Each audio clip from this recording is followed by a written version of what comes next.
We hope you and your loved ones are safe and healthy. We are thinking of you during this uncertain and difficult time. We treasure the times we have been together with you, even more so now than ever before.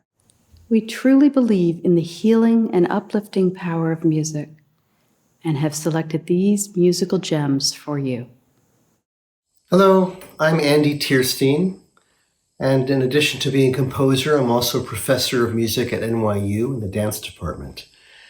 Some years ago, I took a teaching sabbatical, and I took my kids, my wife and I took our kids out of school for a year of homeschooling, and we went from national park to national park, hiking and camping, and learning about the geology of America. When I came back, I composed a string quartet called Restless Nation.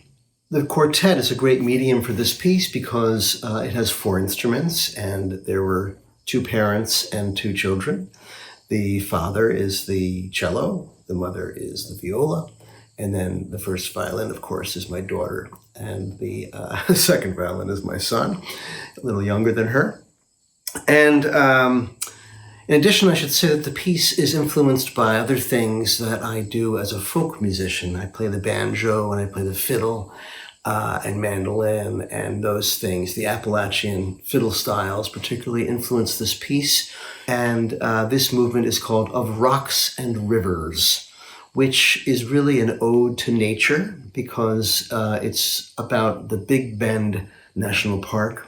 So it's really that, looking at nature and what we can learn from nature. The opportunity to work with the Cassatts is always a great pleasure. In addition to the importance of them being for women, in a field that really is underrepresented, it's their attention to detail, the camaraderie they have amongst themselves, the way they can listen to each other, and the feeling that they put into the pieces. So it's really great that this quartet is doing work by new composers, and this is a pleasure to be working with them again. Enjoy.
For over 100 days, the Cassatt Quartet did not and could not meet together to rehearse due to the lockdown.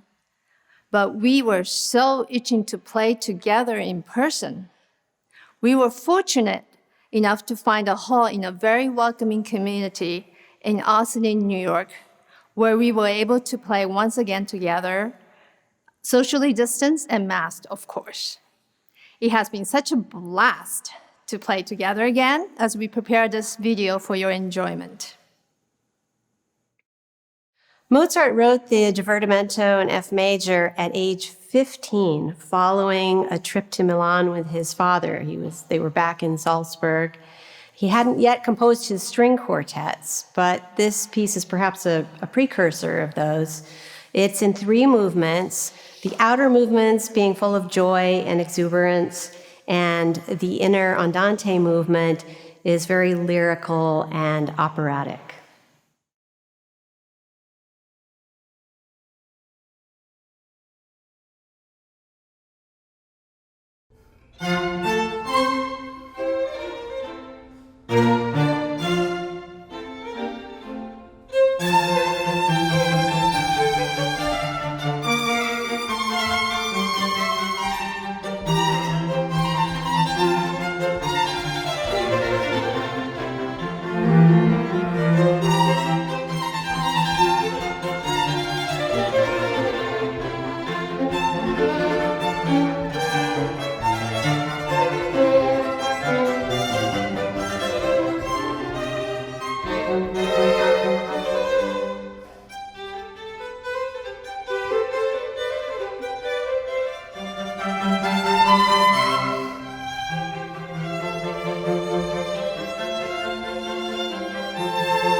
Healing power of music.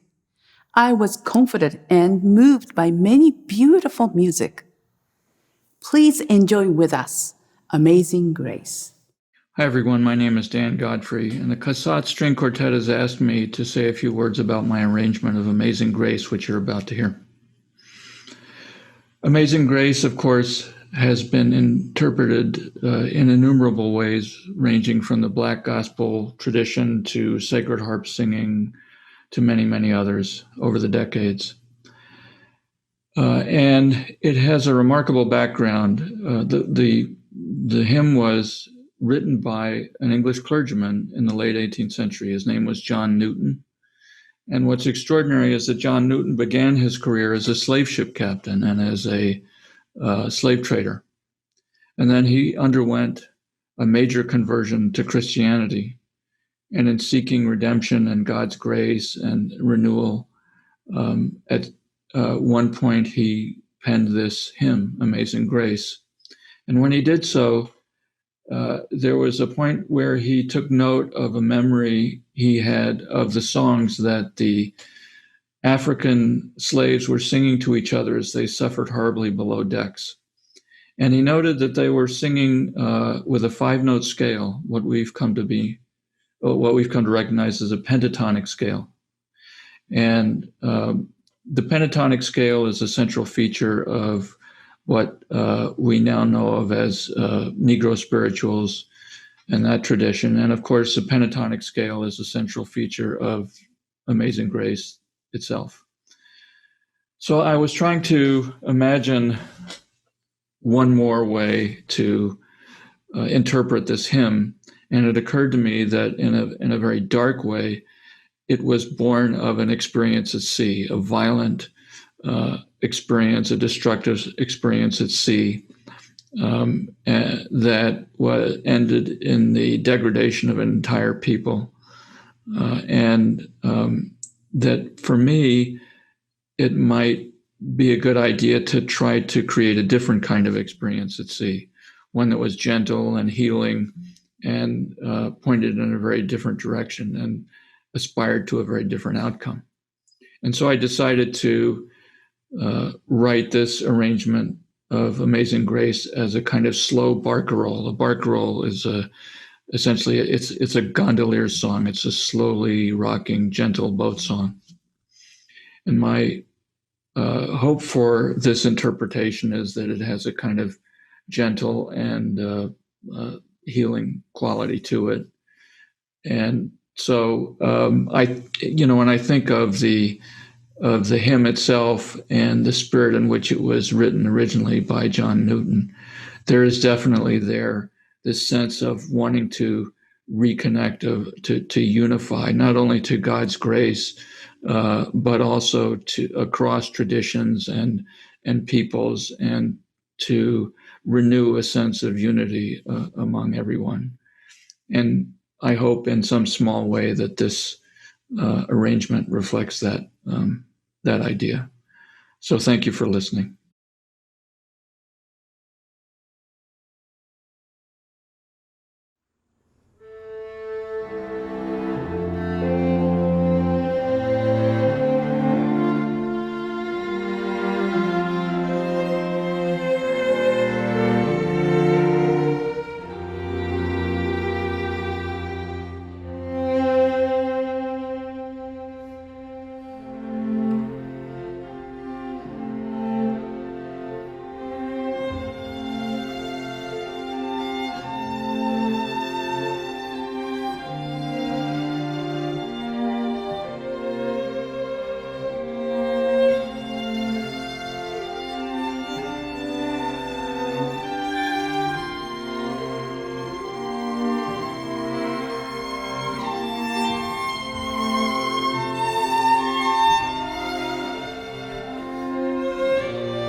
We hope you've enjoyed our music and it has brought you joy and comfort from the safety of your home. And most of all, We miss you so much.